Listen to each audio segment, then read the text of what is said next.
Ok, sada ćemo po prvi put da pokrenemo sistem na Raspberry Pi, ali bez tastature i monitora. Dakle, koristit ćemo tastaturu i monitor od računara.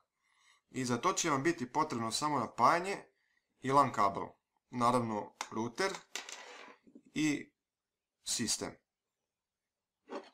Dakle, karticu sa sistemom ćemo ubaciti u Raspberry Pi. Ok. LAN kabel ćemo uključiti u LAN port, a drugi kraj ide u router. Samo ovo. Ok. Dakle, to je ovi crveni kabeli i on ide u drugi port. Ili u koji god vam je port slobodan.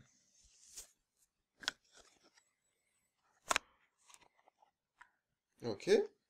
I još je potrebno da uključimo napajanje.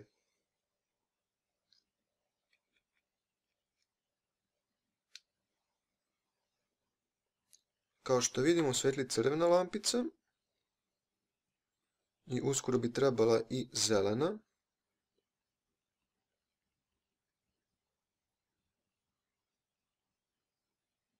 Ok.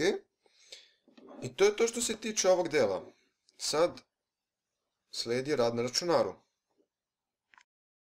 Dobro, sada je potrebno da pronađete IP adresu od vašeg Raspberry Pi.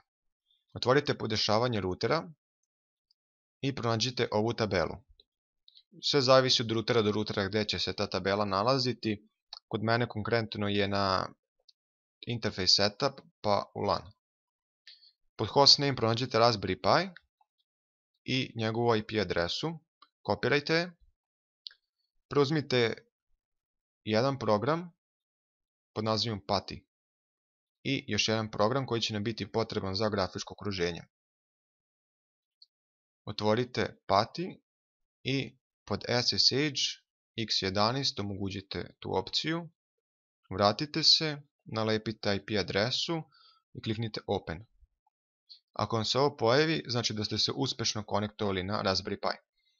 Ulogujte se kao PI sa šifrom RASPBRRY.